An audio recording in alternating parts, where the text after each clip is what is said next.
పొలాల సరిహద్దుల్లో ఉన్న పాత రచ్చబండ వెనుక మల్లయ్య కూలబడి ఉంటాడు. ఆయన ముఖం ఆకలితో ఎండిపోయి ఉంటుంది. కళ్ళు లోతుకుపోయి చేతులు వణుకుతుంటాయి. ఆయన చేతిలో ఒక పాత గుడ్డపీలిక ఉంది. అందులో 2 ఎండిపోయిన రొట్టెలున్నాయి. దేవుడా, ఈ లోకంలో ఆకలి కంటే పెద్ద శిక్ష ఇంకేమైనా ఉందా? 3 రోజులైంది పొట్టలోకి ఒక్క అన్నపు మెతుకు కూడా వెళ్ళక. కడుపులోపులో పేగులు నకనకలాడుతూ మంటలు రేపుతున్నాయి. నడవటానికి కూడా కాళ్ళలో శక్తి లేక ఈ పాత రచ్చబండ వెనుక కూలబడ్డాను. నా అదృష్టం కొద్దీ ఆ కొండదారిలో వెళ్తున్న ఒక తెలియని వ్యక్తి నా పరిస్థితి చూసి జాలిపడి ఈ 2 ఎండిపోయిన రొట్టెలనిచ్చాడు. ఇవే నా ప్రాణధారాలు. ఈ 2 రొట్టెలు నా పొట్టలోకి వెళ్తే కాని నా ప్రాణం నిల్చేలా లేచేలా లేదు. కనీసం ఈ రొట్టెలైనా దక్కాయి, నా ఆకలి మంటలు చల్లారుతాయి. మల్లయ్య ఆ రొట్టెను చేతిలోకి తీసుకుని నోటి దగ్గరకు తీసుకెళ్లబోతుండగా ఊరు వీధిలోంచి వీరయ్య, వెంకటేశు పరుగెత్తుకుంటూ వస్తారు. అయ్యో, ఊరు జనాలారా, విన్నారా అసలు విషయం? కొంపలు మునిగిపోతున్నాయి. మన ఊరి పెద్ద రుద్రయ్య గారి ప్రాణాలకే ముప్పు వచ్చి పడింది. ఏంటయ్యా వెంకటేశు, అంత పెద్దగా కేకలు వేస్తున్నావు? మునసబు గారికి ఏమైంది? స్పష్టంగా చెప్పయ్యా. రుద్రయ్య గారింట్లో ఎవరో ద్రోహులు విపరీతమైన కాలకూట విషం కలిపిన 2 రొట్టెలను ఆయన భోజనపు పళ్ళెం వద్ద ఉంచారంట. ఆ విషపు రొట్టెలను ఎవరో దొంగిలించి బయటికి పట్టుకెళ్లారని రాంభూపాల్ గారు చెప్పారు. ఊళ్ళో ఆ రొట్టెలు ఎవరి దగ్గర కనిపించినా వెంటనే జాగ్రత్త పడండి. అవి పొరపాటున తిన్నా నిమిషాల వ్యవధిలో ప్రాణాలు పోతాయి. ఏంటి, విషపు రొట్టెలా?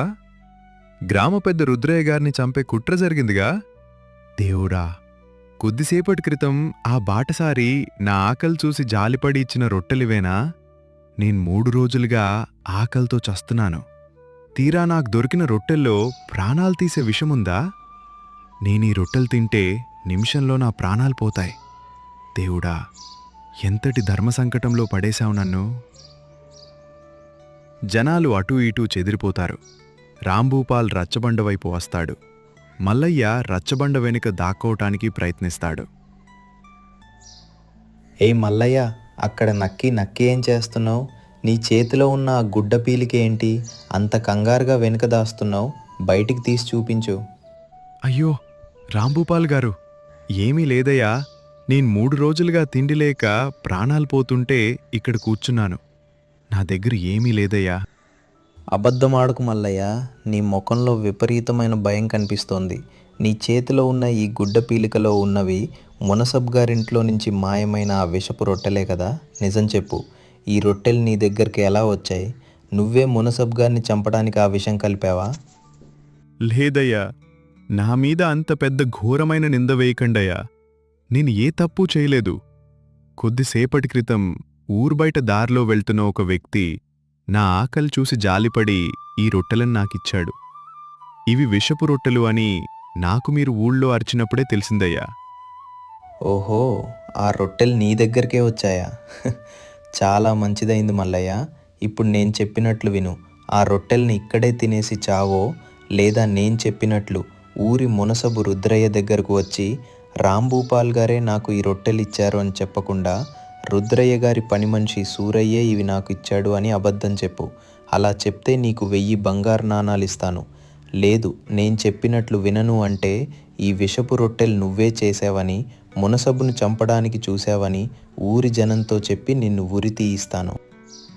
ఏంటి, రుద్రయ్య గారిని చంపడానికి కుట్ర పన్నింది మీరా? ఆ విషపు రొట్టెలను నా చేతికొచ్చేలా చేసింది మీ మనుషులేనా? నన్ను ఈ కుట్రలో బలిపశుం చేస్తున్నారా? అవును, నేనే చేశాను. ఆ మునసబు చస్తేనే ఈ ఊరి అధికారం నా చేతికొస్తుంది. ఇప్పుడు నీ ముందు 2 దారులున్నాయి మల్లయ్య. నా మాట విని 1000 బంగారు నాణాలతో హాయిగా బతకటం, లేదా దొంగగా చచ్చిపోవటం. ఏం చేస్తావో నీదే నిర్ణయం. రాంభూపాల్ అక్కడి నుండి వెళ్ళిపోతాడు.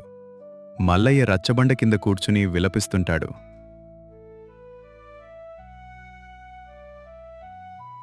దేవుడా, ఎంత పెద్ద ధర్మ సంకటంలో పడేశావు. ఒకవైపు 3 రోజులుగా చంపుతున్న ఆకలి, ఇంకోవైపు ప్రాణాలు తీసే విషపు రొట్టెలు. రాంభూపాల్ చెప్పినట్లు సూరయ్య మీద నింద వేస్తే నాకు 1000 బంగారు నాణాలొస్తాయి. నా ఆకలి తీరుతుంది, నా జీవితం మారిపోతుంది. కానీ ఒక నిరపరాధికి శిక్ష పడుతుంది. న్యాయవంతుడైన మునసబుగారి ప్రాణాలు ప్రమాదంలో పడతాయి. లేదు, ఆకలి మంటలు నా కడుపును మాత్రమే కాల్చగలవు.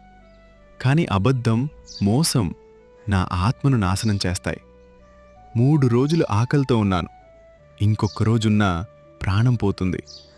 కాని చావుకైనా సిద్ధపడతాను తప్ప ఊరి పెద్ద ప్రాణాలు తీసే కుట్రలో భాగస్వామిని కాను.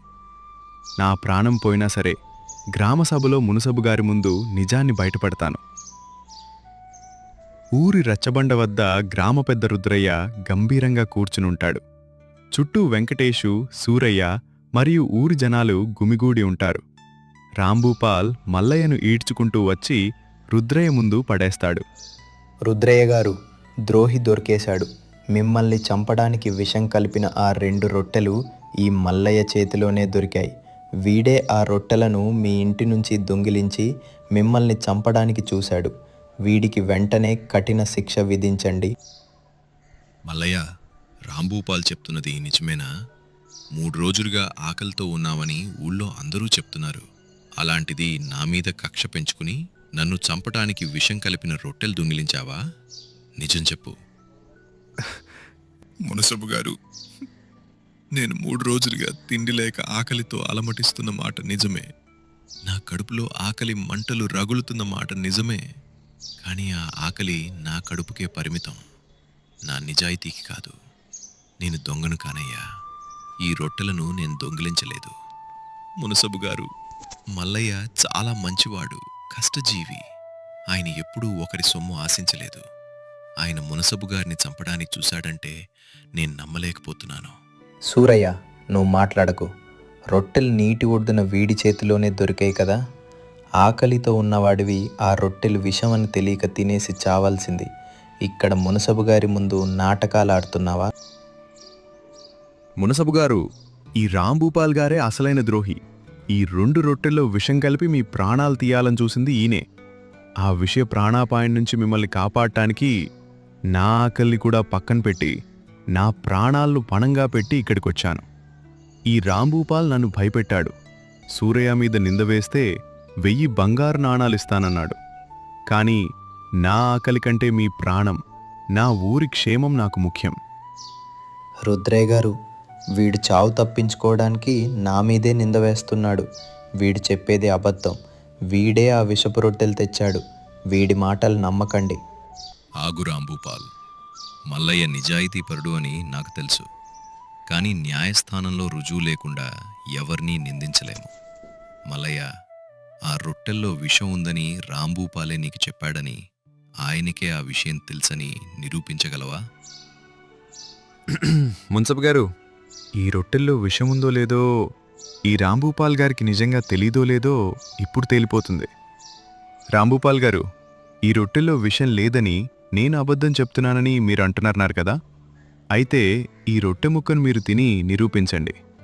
మీరు తింటే నేను అబద్ధాల కోరునని ఊరంతా నమ్ముతుంది. మున్సబ్ గారు నన్ను శిక్షిస్తారు. తినండి. ఏంటి, నేను తినడమా? నాకు ఆకలిగా లేదు, నేను తినను. వీడి పిచ్చి మాటలు నమ్మకండి. ఎందుకు తినరు రాంభూపాల్ గారు? ఇవి మీరు చెప్పినట్లు నేను తెచ్చిన సాధారణ రొట్టెలే అయితే మీరు తినడానికి భయం ఎందుకు? మీరు విషం కలపకపోతే ఎందుకు వణుకుతున్నారు? తినండి. వద్దు, నన్ను కాపాడండి రుద్రయ్య గారు. ఆ రొట్టెల్లో విపరీతమైన కాలకూట విషం ఉంది.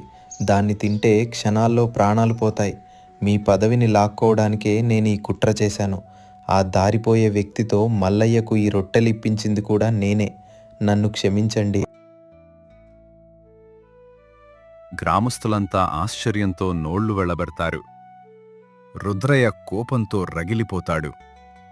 రాంభూపాల్, నిన్ను నమ్మి నా పక్కన పెట్టుకుంటే నా ప్రాణాలకే ఎసరు తెస్తావా? నీలాంటి నీచమైన మనసు ఉన్నవాడికి కారాగార శిక్ష తప్పదు. సైనికులారా, వీడిని బంధించి కారాగారంలో తోయండి. అని అంటాడు. వెంటనే అతని సైనికులు రాంభూపాల్ను బంధించి తీసుకెళ్తారు. రుద్రయ్య మల్లయ్య దగ్గరకు వచ్చి ఆయన 2 చేతులు పట్టుకుంటాడు. మల్లయ్య, 3 రోజులుగా ఆకలితో అలమటిస్తూ కూడా నీ కడుపు మంట కంటే ఈ ఊరి పెద్ద ప్రాణం ముఖ్యం అని భావించావు. నీ చేతిలో ఉన్న ఆఖరి రొట్టెల్లో విషం ఉన్నని తెలిసి కూడా నిజం కోసం నీ ప్రాణాలను పణంగా పెట్టావు. నీ నిజాయితీ ముందు నా పదవి, నా ఆస్తి ఏపాటివి? మునసబు గారు, ఆకలి కడుపును మాత్రమే కాల్చగలదు, కానీ అబద్ధం, మోసం మనిషి ఆత్మను నాశనం చేస్తాయి. ప్రాణం పోయే పరిస్థితి వచ్చినా నేను నిజాయితీని వదులుకోలేదయ్యా. గ్రామస్తులారా, మల్లయ్య లాంటి నిజాయితీపరుడు ఈ ఊరికి అండగా ఉండాలి. ఇకపై ఈ మల్లయ్య ఆకలితో అలమటించాల్సిన అవసరం లేదు. నా ఇంట్లోనే ఈయనకు ప్రతిరోజు గౌరవప్రదమైన భోజనం దక్కుతుంది. అంతేకాకుండా నా ధాన్యపు గిడ్డంగుల సంరక్షణ బాధ్యతను నిర్ణయాల్లో భాగస్వామ్యాన్ని మల్లయ్యకే అప్పగిస్తున్నాను. అలా కొన్ని నెలలు గడుస్తాయి.